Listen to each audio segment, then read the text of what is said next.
Lunes 25 de enero, saludos señoras, señores, bienvenidos como cada día a este espacio, a esta revista de prensa, nuestro paseo diario por los kioscos, por las portadas de los periódicos que se editan en la provincia de Córdoba, Diario Córdoba, ABC Córdoba, El Día de Córdoba y también, como siempre, la prensa digital. Hoy, como cada lunes, encontramos portadas muy distintas, cada una sale por un sitio, aunque hay algún denominador común que luego lo veremos. Empezamos como siempre por el decano, por el Diario Córdoba, que habla de empleo en servicios. Titula: Córdoba ha perdido en un año casi la mitad de los empleados en servicios. Empresas de todos los sectores han realizado 122.705 contratos menos en los últimos 12 meses. Mujeres y menores de 20 años son los más afectados por la falta de oportunidades para poder trabajar.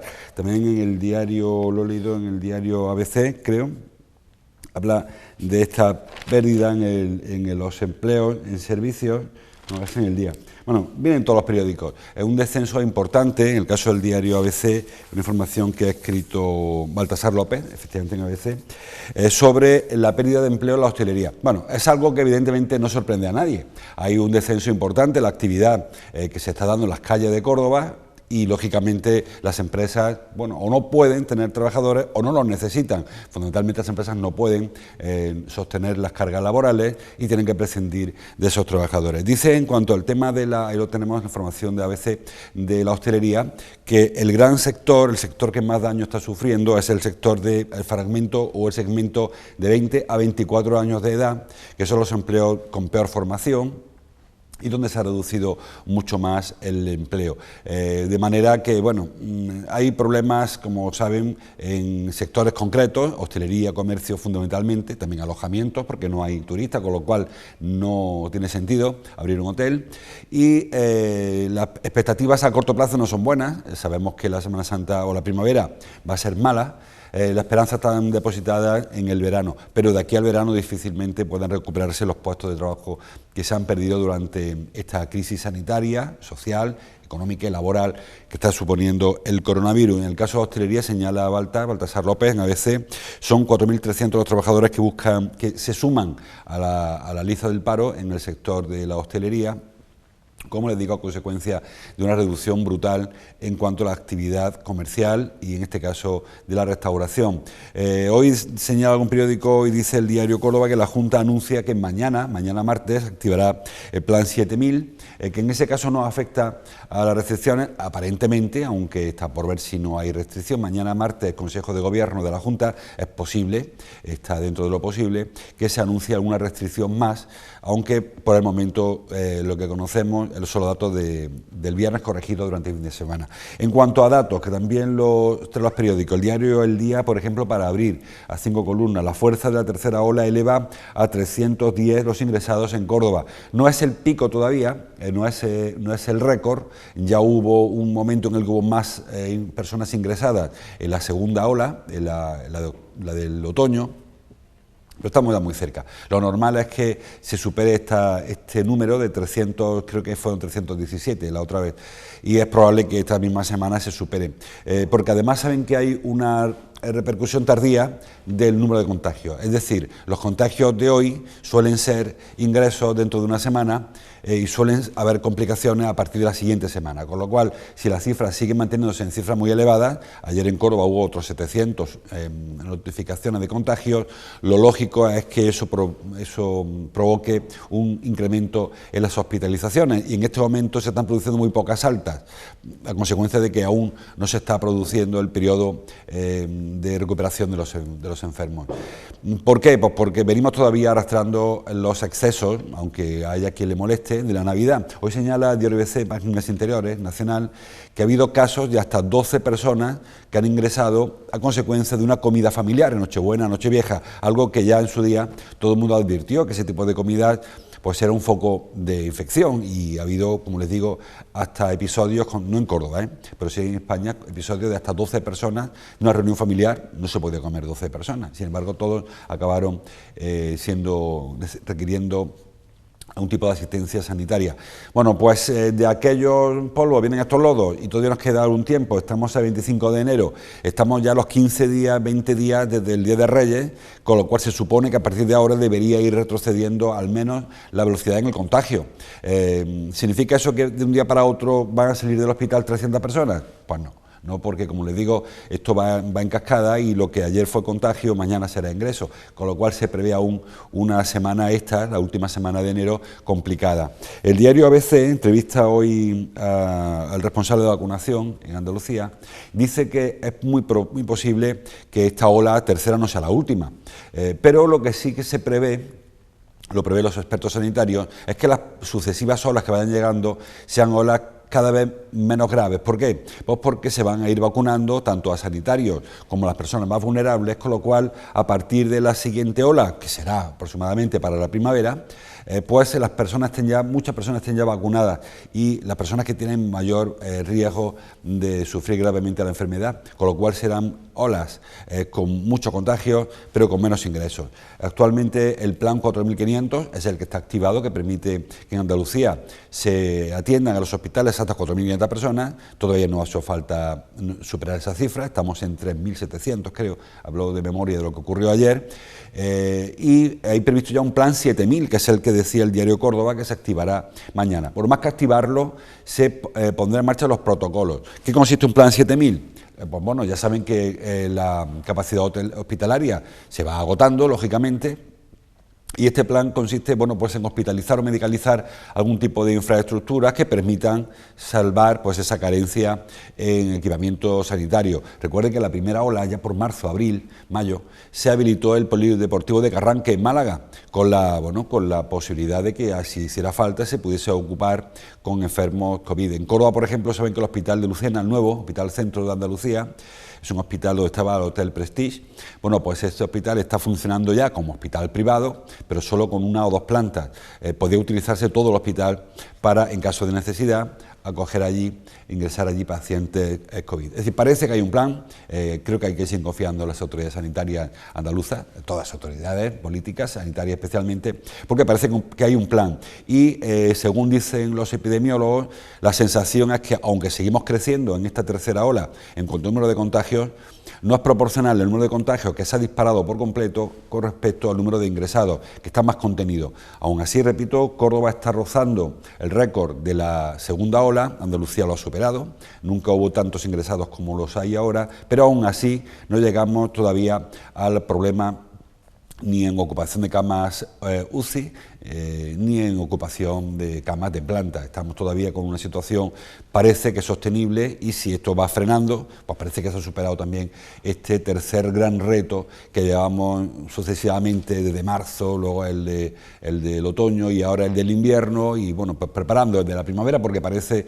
que no se acaba aquí y que habrá que ir con paciencia. La única esperanza, como siempre digo, es que las vacunas vayan acabando con la mortalidad del virus y que eso haga que las olas que vayan siguiendo, que vayan llegando después de estas, pues tengan una menor letalidad, que es de lo que se trata, porque el resto, que alguien coja el virus y se le trate y lo suelte, pues ya está. El problema es que durante este tiempo han fallecido en Córdoba pues muchas personas, 600 personas en la provincia de Córdoba, que son muchas personas. Así que ese es el primer y principal reto, acabar con la letalidad, y la única vía para ello es hoy por hoy, es a través de la vacuna, que como les digo, se sigue inyectando dosis. Hoy han vuelto a llegar partidas con más viales de vacunas a mediodía, con lo cual se reactiva la campaña de vacunación, y a la espera de que a final de semana se apruebe la vacuna de Oxford AstraZeneca, que es la más fácil de distribuir, de administrar, y también la vacuna de Moderna, que viene muy poquitas todavía, a ver si poco a poco se va este proceso automatizando y no vamos a tirones como está yendo ahora, porque realmente casi a más noticia por las disfunciones del proceso, que si se ha vacunado un alcalde, que si un consejero, que si ahora el jefe de Estado Mayor de la Defensa. Bueno, me parece que eso no deja de ser anecdótico. Sobre 1 millón de vacunas, que haya 30, 40, 50 o 100 que ya se hayan administrado de manera inapropiada, no deja de ser, como digo, anecdótico, aunque evidentemente no debería estar ocurriendo. Bueno, más cosas. El diario ABC trae la portada el tema de los militares que les contaba. El Estado Mayor puso la vacuna a más de 300 militares, entre ellos el propio jefe del Estado Mayor, que ha dimitido o ha presentado su dimisión, y se prevé una cascada de dimisiones. ¿Por qué se ha puesto? Dice que llegaron allí al Estado Mayor una partida de 300 vacunas y se administraron, que yo no sé, supondría que es que tendrían derecho a esa inoculación, y se administró. Luego se ha visto que no era así, con lo cual habrá problemas y se prevé, dice el diario ABC, cascada de dimisiones. Y la foto es para Añora, pero en este caso no por la situación de la pandemia, sino por la situación agroganadera. Saben que Añora, en la comarca de Los Pedroches, vive sobre todo el ganado, y titula el diario ABC: el COVID pone en jaque al sector agroalimentario. También hemos hablado antes de la hostelería, del sector servicios en general, pero también el sector primario, el sector agroganadero, también tiene dificultades. Pues una cadena. Saben que cuando, a medida que la pandemia va durando en el tiempo, mucho más de lo que previmos inicialmente, hace ahora un año estamos hablando del virus de Wuhan, sin imaginar nadie que un año después seguiríamos con estas restricciones. Digo que a medida que va avanzando la pandemia, las familias pues van recortando gastos. No se quita nadie de comer, porque no se puede quitarlo de comer, pero sí que es verdad que hay una serie de lujos, entre comillas, de los que se va prescindiendo en previsión de que esto se alargue más de lo que todavía prevemos. Y bueno, eso hace que la crisis se vaya extendiendo a todos los sectores.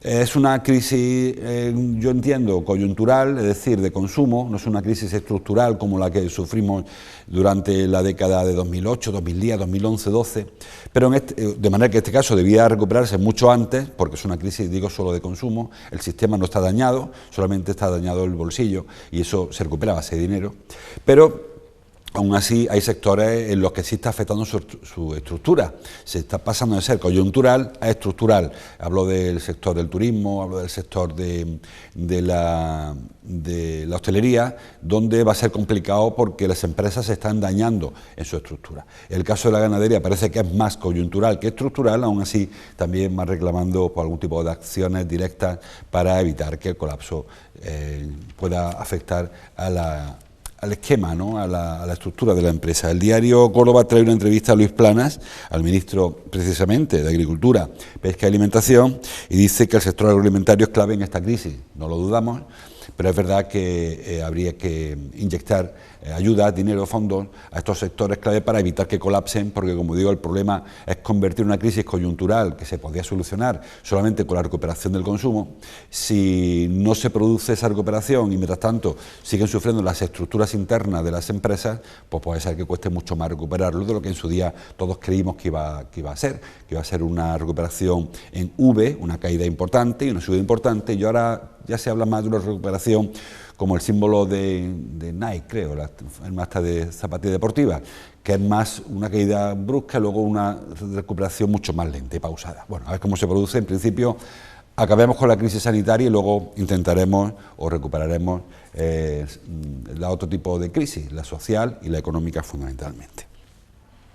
Más cosas. Bueno, el diario Córdoba, la foto de la portada es una foto de Chencho Martínez, turno de noche. Diario de Córdoba acompaña a profesionales que actúan al caer el toque de queda. Les recomiendo, como siempre, que repasen este reportaje, muy interesante, en este caso la foto para un trabajador de Sadeco que trabaja cuando el resto está en casa, no por devoción, sino por obligación, porque no se puede hacer de otra manera, pero es verdad que a partir de las 8 de la tarde, a partir de las 10, cuando llega el toque de queda, hay personas que siguen trabajando, como es el caso de este operario de Sadeco, que está haciendo su limpieza en la más absoluta soledad de las calles de Córdoba. Más cosas que hay en los periódicos. Por ejemplo, el diario El Día trae una información muy interesante, una entrevista que hace Ángel Alba al doctor Pérez Jiménez, a Francisco Pérez Jiménez, saben que es gran experto en el aceite de oliva. Titula la información el porqué, los motivos por los que Nutri-Score pone en jaque al aceite de oliva. Bueno, saben que este año 2021 entra en funcionamiento un nuevo etiquetado para los productos alimenticios que se llama Nutri-Score. Una especie, si se traduce del inglés, una especie de clasificación nutricional, ¿no? Este Nutri-Score se inventó en el Reino Unido, en Oxford, luego se trasladó a Francia y luego de Francia se ha ido imponiendo a todos los países y es un etiquetado con 5 colores.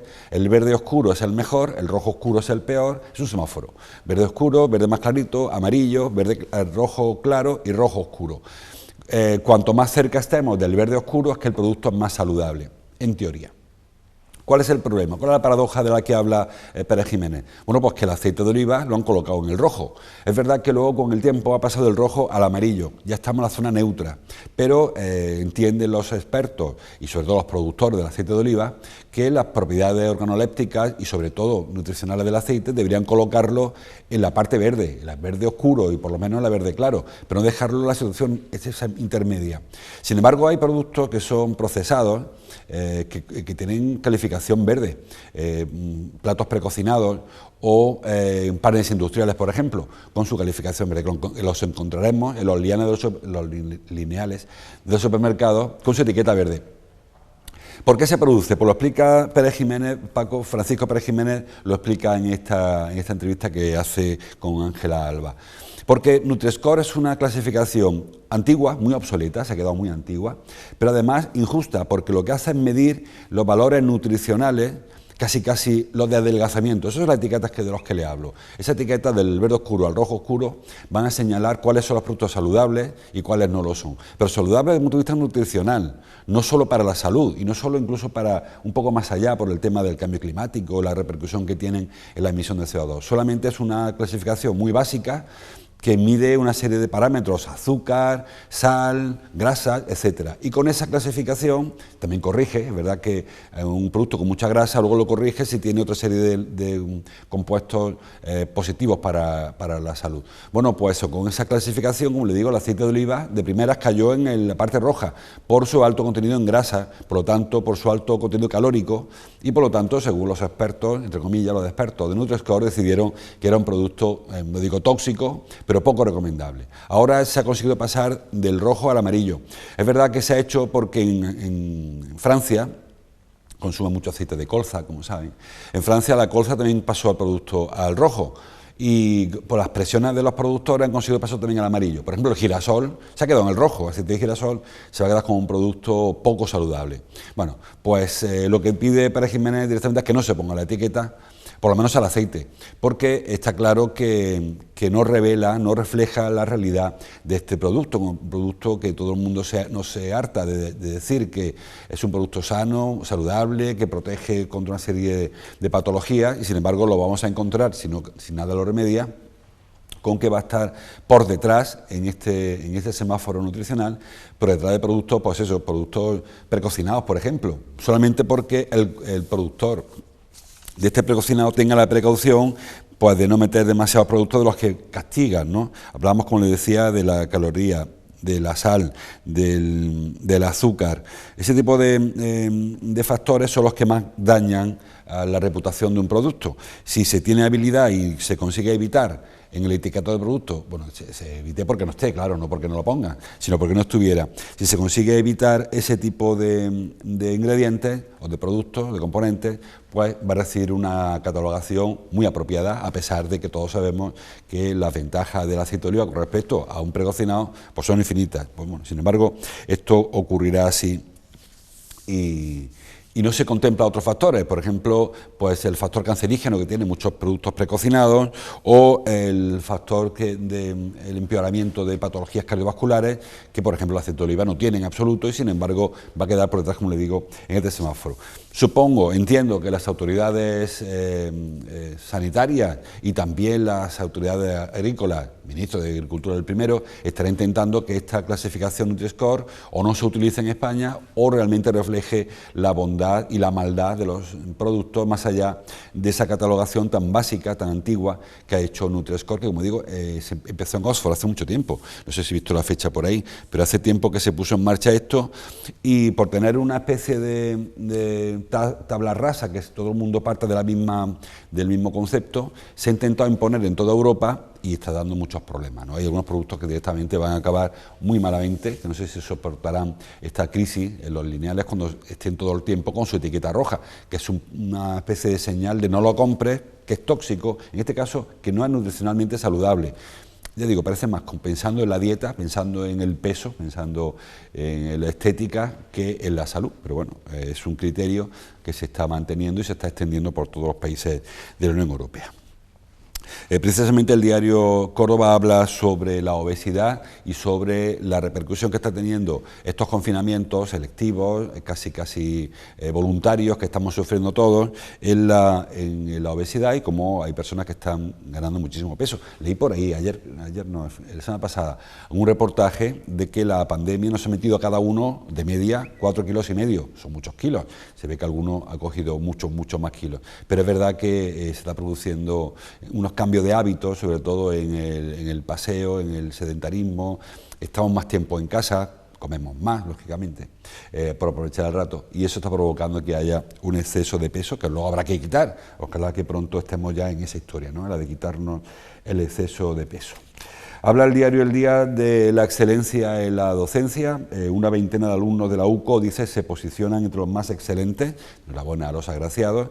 Son ranking, en este caso un ranking de la SEDEA, que acredita cuáles son de los mejores egresados, y en el caso de Córdoba hay un reportaje sobre los mejores alumnos en cuanto a calificación, un reportaje que hace Ana Ramos, bueno, y recorre pues cada uno de los alumnos, algunos de ellos, no todos, alumnos de enfermería, como es el caso de Zenaida, ingeniería forestal, Elisa, o los hermanos Álvaro y Juan, que están estudiando medicina. Bueno, pues enhorabuena, como les digo. Hablando de éxito en la formación, señala el diario ABC que la evolución de aprobados en la ESO mejora en los últimos años. Bueno, es un dato también estadístico. Lo que no tengo yo tan claro, y tampoco lo tiene Fernando Alberca, creo que es el experto al que acuden, lo que tenemos tan claro, es que coincida el éxito en pasar de curso con el éxito de la formación. Es decir, si este análisis estadístico se comparara con la capacidad que tienen los alumnos en capacitaciones básicas, hablo de lectura, de ciencia, de cálculo, quizá no sería tanto éxito. Es verdad que ahora, no sé si se aprueba mejor o más, lo que mide este estudio es solamente el pasar de año, pasar de curso a curso, y sin polémica todavía con el proyecto o con la ley CELA, que como saben permite incluso más aún prosperar de curso a curso, con más asignaturas pendientes. Pero hablo de que en este caso lo que ha mejorado es el número de alumnos que pasan de curso. Es verdad que sube por encima de la media andaluza, con lo cual si todos suben con el mismo criterio, aún así Córdoba estará mejor que otras, ¿no? Pero creo que será más interesante ver cómo se está formando los alumnos, más que si pasan o no pasan de curso, porque, repito, en muchas ocasiones eso es un criterio muy subjetivo. Dicen las estadísticas que las mejores cifras están en la privada, donde más se pasa de curso, después en la concertada y después en la pública. Bueno, cada cual que saque sus conclusiones, habrá quien piense que se pasa la mano, habrá quien piense que se forma mejor, yo no sé. Yo sé que es solamente un criterio, es un dato meramente estadístico, nos preocupa más el otro.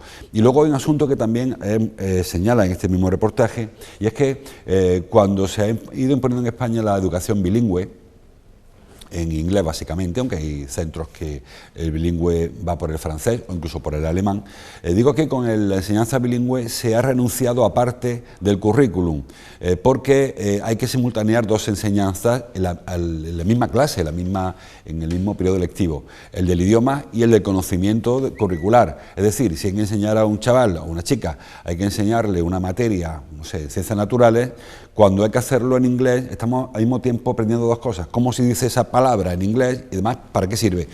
Y creo que eso ha traído como consecuencia pues su retroceso en la capacidad curricular de los alumnos. Aprenden menos, y aprenderán en inglés, pero aprenden menos que quizá se aprendía hace algunas décadas. Así que ojo con este asunto, que tendremos jóvenes que hablen muy bien inglés, pero igual no saben de qué hablar. No sé si tan importante es hablarlo en inglés como realmente tener esos conocimientos, porque luego todo continúa. Y da la sensación como de que todo acaba en la ESO. Con una vez que se termina en la ESO, ya ahí acaba la formación, y con pasar de curso hasta llegar ahí es suficiente, que yo creo que habría que seguir avanzando.